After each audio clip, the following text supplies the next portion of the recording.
So, we're still going through Prostitution Week, and today we're going to go over my story of the time I met a prostitute and got to know them.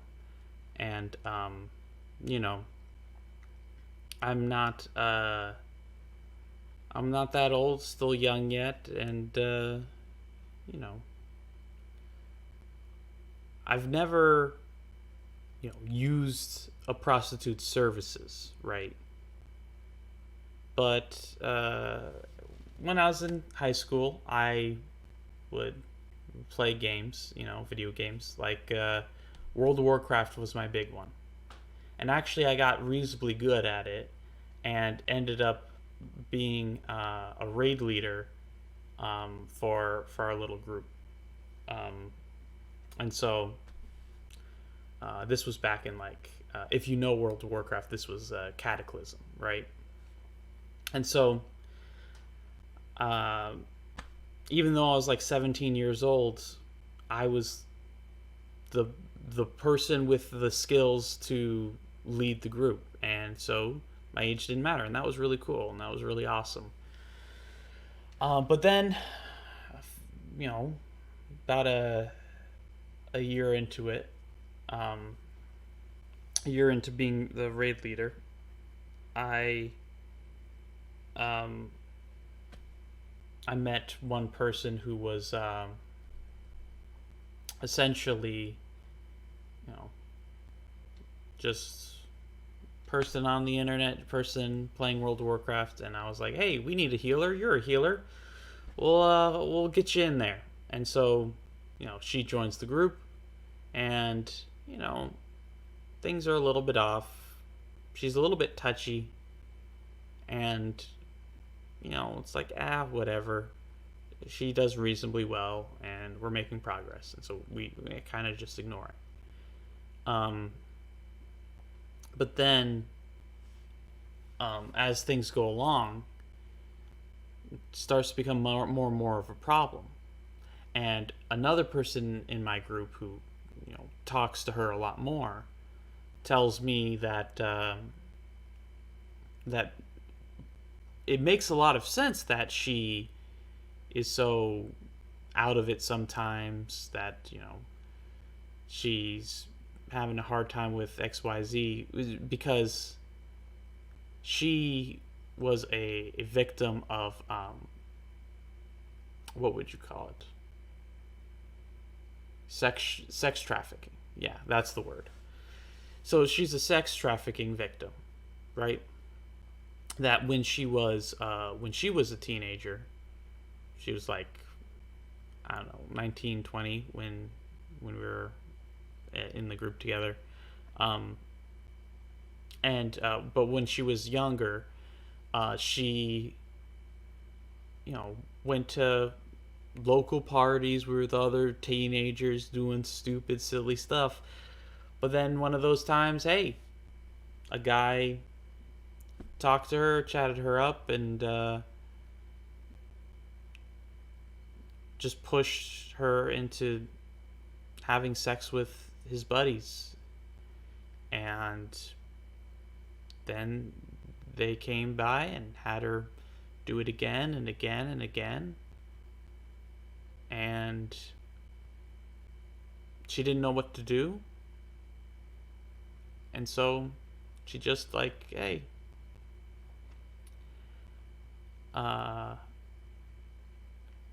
she just kept going. And so that really was surprising to me, because I knew that this happened, but one, I didn't know that it happened in America. And two, it's so weird that it happened to someone that's not her family was middle class. It sounds harsh, but isn't turmoil supposed to only happen to people who are, born into a family that's in turmoil? So it was shoot, like she got into all this mess, and her family's not that different from my family. So I'm like, oh my goodness.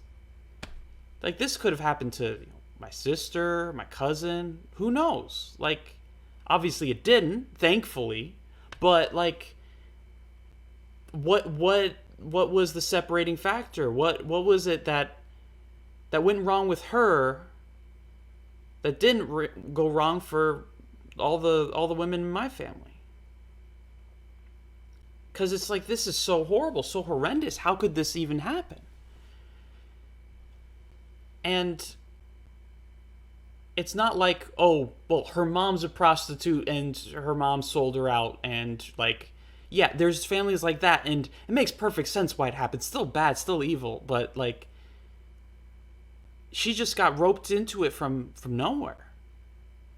This wasn't some family issue that is passed on to the next generation. This is new. She's the first one to be abused this way, as far as I knew.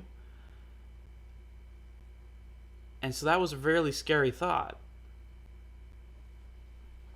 And so anyway, we keep going, keep playing World of Warcraft together, and then there's this time where the guy in the group that she was really friends with was freaking out, and I'm like, dude, what's wrong? And he's like, oh my gosh, terrible thing happened.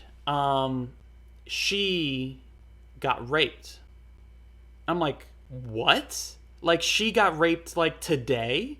And he's like, yeah, she got chloroformed by the people who sexually abused her before, and then by the time she woke up, she felt what had happened to her. She understood what had happened, and so they just chloroformed her and raped her. And I'm like, blown away. Like, what kind of Somalia, like, terrible place is this? I mean, she lived in Minnesota, not like, not like, I don't know, the Congo. Like, not in the middle of the third world. This is like a city in America. What in the world's going on? And so, this was like just blowing my mind as a 17-year-old kid who, grew up in the suburbs and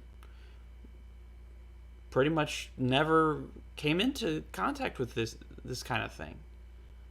Like, my dad was a pastor, and we would have people who used to be in this kind of world, and it was always like, I chose to be in this thing, and now I'm learning that this toxic situation is not good for me, and so I'm leaving. Like, I knew that story. But I didn't know the story of how someone could get roped into this so involuntarily, so abruptly. And then there's a little bit later, that same guy, he's freaking out again.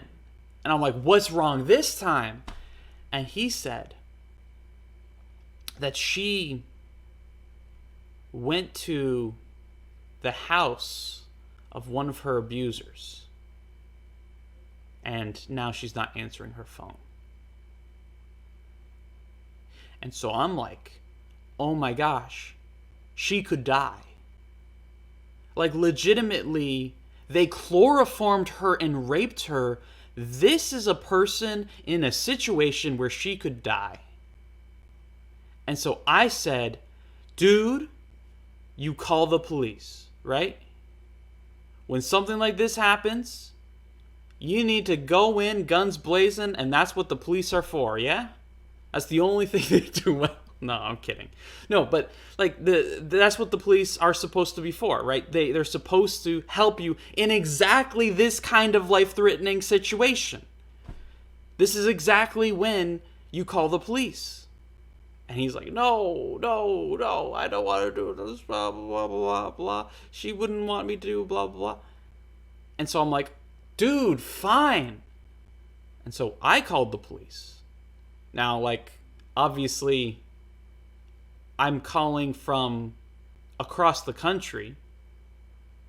And so, like, I called the local police department, like, I'm a teenager, I don't know. So as I call them, they're like, oh, okay, yeah, is a pro, is this person across the country. I think she's really, really in trouble. And they're like, oh, okay, we'll reroute you to their local police department.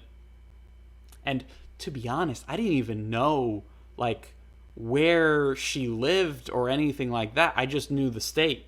He did. And so I'm like waiting for the call back from the police of like Minnesota. And I'm like, dude, you got to give me something here. Like, I don't know anything about where she is or where she lives or like, I don't need an address. I need a zip code. Like, I need something. And they're just like, and then he's just like, oh, no, you're right. Okay. Here's her phone number. Here's, like, where she's from. And then that's it. And so then I'm like, okay, thank you. That's something. And so then Minnesota police call, and they're like, okay, hey, what's up? And I'm like, okay, this is her name. This is her number, and she's in this bad situation. I explained the situation, that these are people who have raped her in the past, and she's not answering her phone, so we're worried. And they're like, okay, we'll follow up with her. And then they called her, and they said, they talked to her, and she was like, oh, yeah, I'm fine. And then that was it. It turns out she was there to pick up some, like, to play World of Warcraft. You can get one of those, a little fob type thing where you press a button, you get a code, and then that keeps your account secure. Well, she left that at his house. And so she was going to pick that back up. And so apparently he couldn't care less about her and didn't do anything to her that night. And, she just sat around and hung out until she could sneak that back and then leave. And so her phone wasn't on her for part of that time, and that's why she wasn't answering the guy. And so it was like, oh man, well, that was a fat load of nothing. I'm glad she's safe, though. And that's when she said, oh, this guy cares about me. Like, and this is the thing. I'm being very neutral about her up until this point of the story, precisely because she was a victim in all this stuff. But just because bad things happen to you doesn't mean you have the right to be a bad person. That's something I didn't realize yet, was how toxic of a person she was. And so she now saw me care about her in this way by, calling the cops to check up on her. And she's like, okay, this is a person I can manipulate.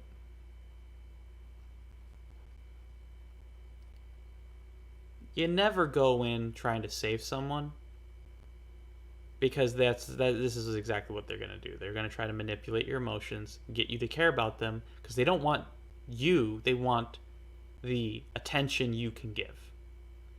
And you see, this is exactly why women get into porn and into prostitution in the first place. It's because, yes, the money's nice, but primarily they want attention. They want to be validated by getting attention from someone else. And here I am, some naive kid on the internet. She can get attention from me for free. I'm all the way states over. No way she'll ever need to sleep with me, right? So she can just use her words to weed her way into my life, and take all the attention she wants. And that's what she ended up doing. And so I learned more about her. I learned about more about her situation. And it turned out, and this is me being a naive teenager, not knowing what to do with this information, but she was working with them now. These people who abused her, she was working with them as a prostitute now. She said after that night where she went to the guy's house, he essentially talked her into it and it's like, yeah, do this thing. And now she's like, okay. And then in her mind, and what she told us, the story she told us was, I want to get back at these people for what they did to me. And she kept saying things like, I'm lost. Like, I'm a lost cause. It's too late for me. But here's the thing.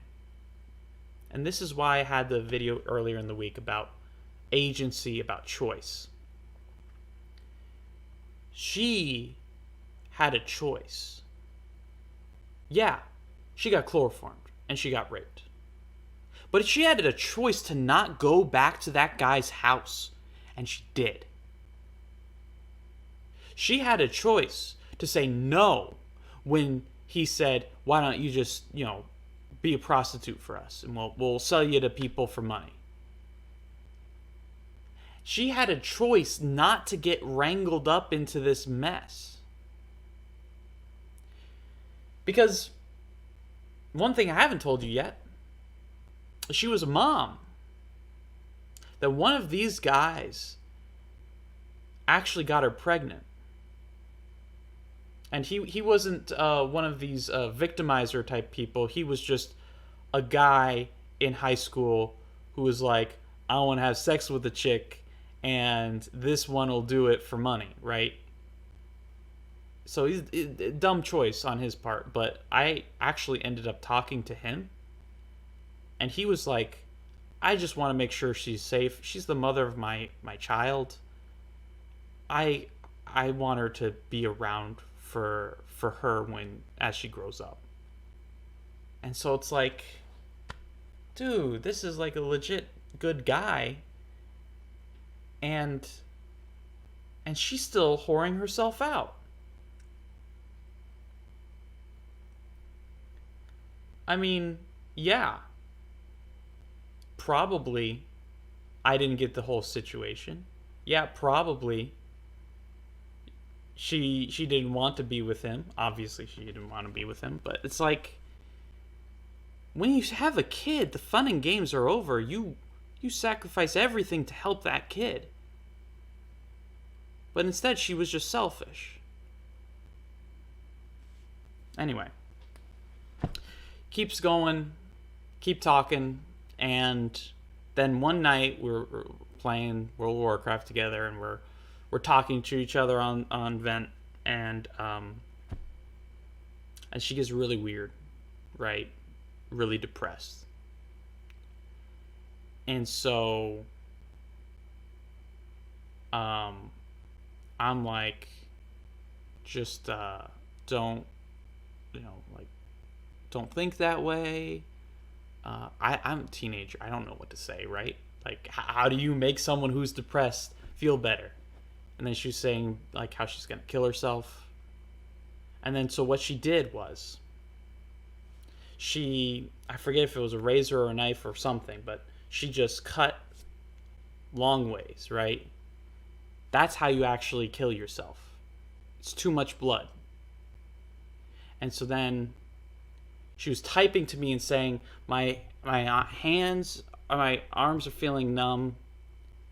Goodbye. And I'm like, she's dead? And so it's like, oh my goodness. I go on this walk, and I'm like, oh my gosh, someone I know killed themselves and died. And I'm just like, this is terrible. And then I go for a walk. It's like midnight, and I don't know. I just got some peace about it. I was so distraught before that, but uh, it was like it happened. And so I was like, okay, it happened. Anyway, I went to bed, woke up the next morning, and then someone from her number was calling me. And I was like, hello, who's this? And it was just some guy with a rough voice, and he's like, hey, do you know about this person about yesterday? And I'm like, at this time? And I'm like, oh, dude, this is like cops found her body or something. Like, I don't know what happened. Turns out it was just her uncle or something. And he was just doing his due diligence because he saw my number on her phone because we were texting. And it's like, yeah. She was saying she was going to kill herself. I tried to talk her out of it. And he's like, okay. After that, she recovered. She was fine. And I'm like, I thought you were dead. And now you're acting like it's no big deal. You don't care about me at all. And that was when I realized how toxic of a person she was. How manipulative she was. Because here's the thing. It sounds very selfish of me to say, oh, she tried to kill herself and I'm the victim. I'm not the victim. I'm not a victim at all. You're right. But it takes a lot of selfishness to say, forget everyone I know. Forget my own kid. I'm going to die because I can't take it. And then she comes back. And I'm like, let's talk about this. Let's figure out why you did that so you don't do that again. And she just avoids the question and acts like nothing happened. And it's like, oh, okay. So you just don't care about anyone. Obviously, I'm just some guy on the internet, sure. You have every right to not care about me. But you don't care about anyone.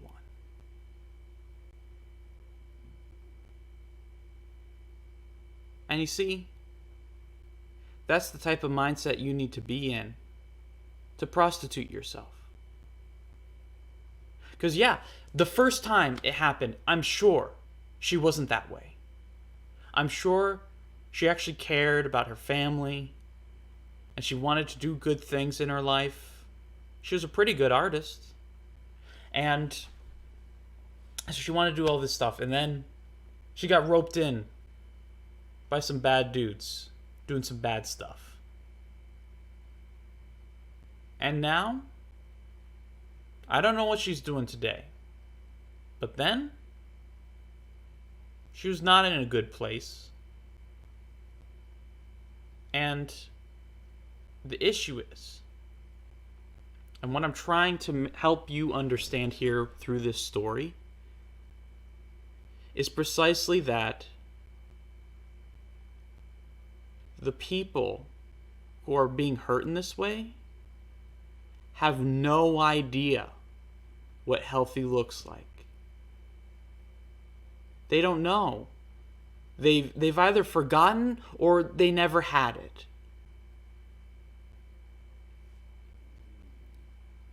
She was in a bad place. But I never got the story from her when there was a good place. Maybe as a kid, right? But as soon as she got sexualized, she got raped. And then that's all she was. Not only to the guys around, but to her as well. That's how she saw herself. And that is the thing to learn.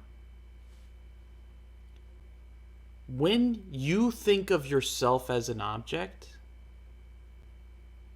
that's when you become desensitized to everyone around you. Like I said, I was just a guy on the internet. She had every right not to care about me. But she acted like she did. She acted like she cared a whole bunch about me. And whenever we would talk about me going to college, and she's like, oh man, I was so great that you're doing this, blah blah blah. Like she seemed to be very interested in me. But she didn't have room for anyone. Not even her own kid. Because everything was about her. And this is what being an object does to you. When you are an object, then the only thing that matters is your value as an object. She desperately wanted to no longer be an object. In theory. In actuality, though, she didn't live like that. She didn't make those decisions. The way she actually acted was she wanted to be appraised high when she sold herself for sex. She wanted to be appraised high by random people on the internet who met her through a game. She wanted to be appraised high. She wanted to be worth a lot, but she didn't want to be a person. She didn't believe that there was any difference between how she felt about herself and being a person. She didn't see any difference. Because she thought everyone is an object too. It's not just her, everyone is. And so she objectified me too a few times. And that didn't feel good. I hated that. I rejected that. But she never got that. She never understood that being treated like an object is something to reject, even if it's in a positive way. Because when someone's giving you positive attention, it's so easy to say, well, yeah, they're treating me like an object, but they like me as an object, so it must be okay. And that's what she didn't understand. That you have a choice whether or not you get treated well. I ended up leaving her behind, starting college and quitting the game for a few months. I set it up in such a way that, the person I left in charge was not her friend. He was tired of her BS, and I was too young and not assertive enough to handle the situation myself. So I said, hey, dude, you do whatever you feel like you want to do. You're in charge. And so he's like, I gotcha. He's 8 years older than me or something like that. He's solidly an adult. He knew what to do and said, your BS is too much. You're out of here. Boom. Kicked her out. And so then by the time a few months later when I got back to the group, she wasn't in the guild anymore. And I was glad. I was glad I didn't have to deal with her anymore. But when I became a raid leader again, after that point, I didn't let people push me around like that ever again. At least not to that degree. And that's the thing. You have choices. Even if you are in an impossible situation, you do have choices. Because this woman got raped. She got chloroformed and then raped. She got impregnated by some guy she didn't really know. But she did have choices. She could have left town. Her family should have left town. The idea that they figured out what was going on with her and they decided not to move is mind-boggling to me.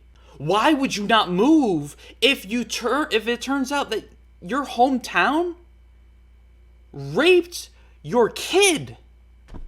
How would you not move? But they didn't.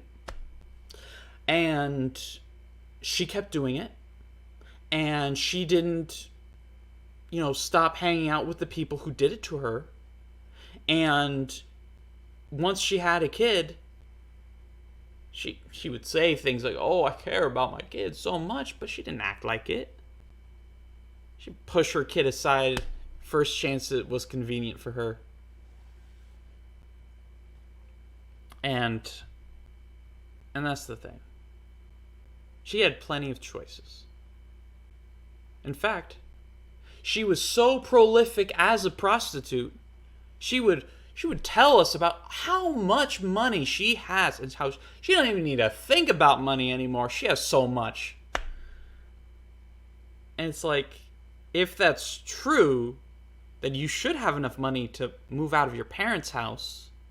You should have enough money to leave the city.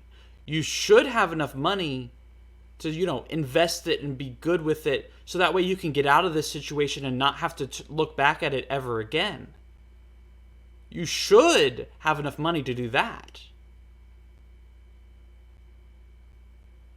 But she didn't want that. She was an object, remember? She wanted to be a good object. An object that's worth desiring. And whenever she wasn't worth desiring, it was a big deal. And she felt so down on herself. Because her opinion of herself was directly related to how other people perceived her. Because objects can't have self-cognition. And so that's why she wanted so much attention from me. Even though I was just a guy on the internet. A teenager at that. Like, dumb 17-year-old, who cares what 17-year-old thinks, right? But she cared because she wanted validation from anyone she could get it from. And that's why she continued to sell herself out. I think she's done with it at this point. I hope so. But I haven't kept track. I don't know.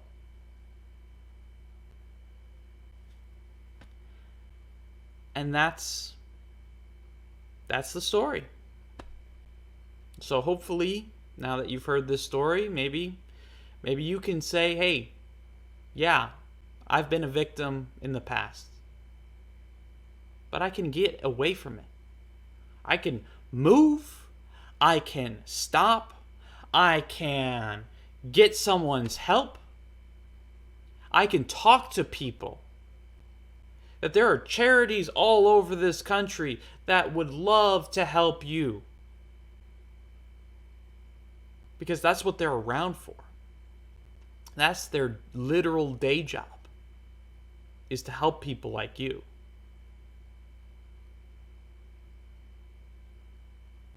And understand, you are a person. You matter. And from a Christian, I should say, you are a child of God. And He created you not to suffer, but so that you could learn what love really means. And if you're suffering right now, that's hard. It's very difficult. But understand that God loves you and wants the best for you, and that's obviously not happening. So instead of sticking around and doing the same thing you've been doing with the same people you've been doing it with, go, leave, run. Run away from that pain and chase after true love. The kind of love that God can give you. That's important. And I've grown up and known so many people who loved God. And some of them, yeah, they had hard lives. But it's when they met God. It's when they understood God's love. That's what helped them out of it. That's what helped them to change. And I can't make people change. For the people who aren't in that situation, there's a temptation to force other people to change. That you see them in pain and you're like, oh man, that sucks. I want them to not be in pain. So get out of there, and you force them. But all you end up doing is treating them like an object too. You can't force these people who are in so much pain, you can't force them out of their situation. You can't force their lives to be better. As hard as it is to hear, you can't force them. Because I tried. I tried to give her every argument I could. I tried to tell her every single thing, every way I could, to get her to stop. But it didn't work, because she didn't hit rock bottom yet. And she needed to learn the hard way. And it boggles my mind to think that someone who's literally getting raped has not hit rock bottom yet. But that's the case sometimes. You can't force them to change. Because they're people, not objects. You can't pick them up and move them the way you want them. They're people. And they have the right to make their own decisions, even if they're horrible ones. And so, that's Prostitution Week. That's what it's all about. Is there are people out there in the world that are getting hurt really bad. And maybe you're one of them. You are a person, and you can choose for yourself what happens. You have full control over yourself, even if you don't have control over other people. And so, act like it. If you want something to change, then you have to be the one to change it. Take responsibility for yourself and do what you need to do to make your world a little bit better. And who knows? Maybe you'll make the world a better place for someone else in the process. Hopefully you do.